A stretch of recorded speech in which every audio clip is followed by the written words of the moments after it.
How do you feel about blood degree, blood quantum? I think it's very important at the end of the day.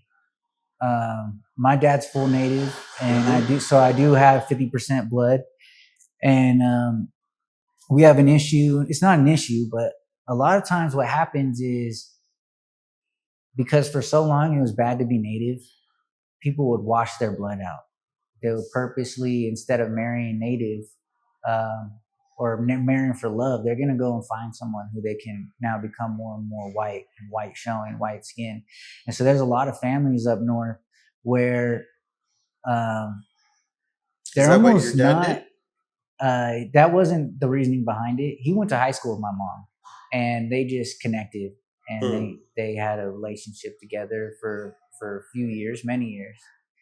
My older sister was born, and then I was born, and they were just young when they ran into their own issues. That happens. They had my sister, I think, at 20, and so when you start a Wow. young family, that can happen. It happens to a lot of people. Yeah. He ended up remarrying to someone from the Tolowa up north and had my little brother. Hmm. And he has the highest blood quantification of everyone registered to Tolowa at this moment. He's the only person who has 100% native blood on the Tolowa reservation at this moment, which is huge. Because most people do, I feel like, end up marrying outside. And it's a little bit tougher up north because everyone's related to everybody. So once you start getting into that, you start dating a native and you find out that they're your cousin, and so that's hard. Yeah. Now you got to decide: is this my kissing cousin? No, I'm just kidding. It's not Right? Alabama.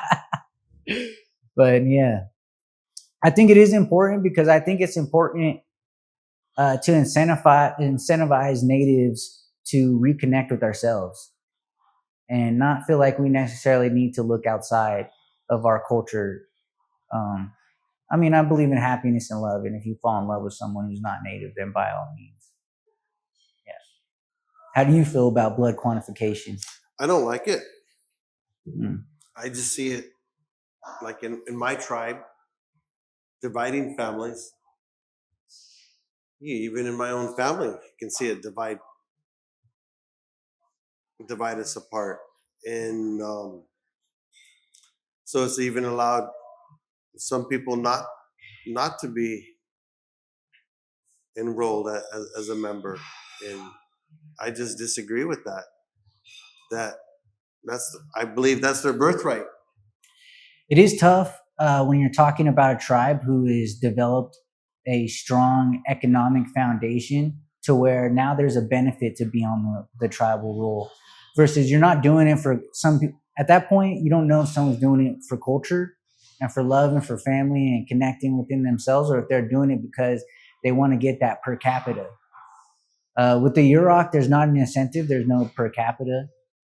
At least not yet. I would hope. I personally want to help develop that so that our tribal people can develop wealth for ourselves. But I don't know if Agua has a per capita, but I know one of the issues we're dealing with my fiance is she's Yaqui, but her father never got enrolled, and so we're trying to figure out how to get her on the tribal roll, and it's difficult. Some tribes make it very difficult. Not only do you have to do a blood quantification test or have someone on the tribal roll who's your parent already enrolled, now at this point you got to get sponsored by certain people to be able to get. I'm not going to go too deep into another tribe's regulations on how to get enrolled. Yeah, I mean every tribe But is independent, and I don't like it. Say when the BIA comes in and says different things. I think it really should be up to the tribe, but I don't I don't like that part of it at all. Um, I just wish that wasn't did not exist at all.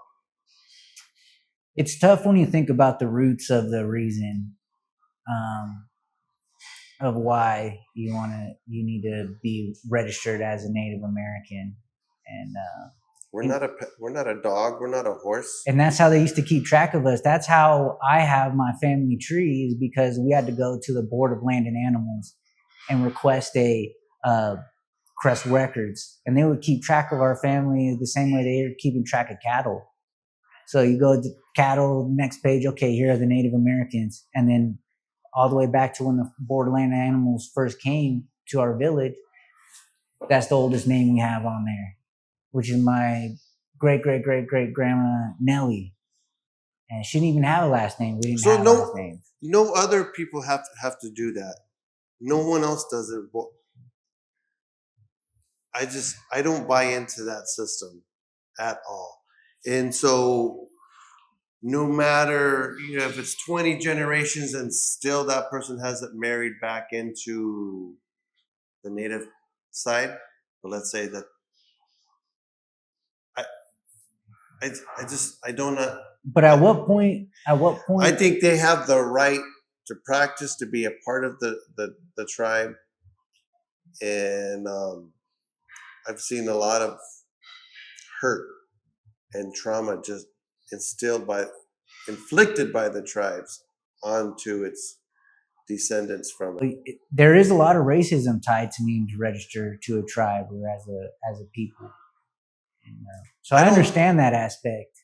I don't think tribes should say who can or cannot be a part of the tribe.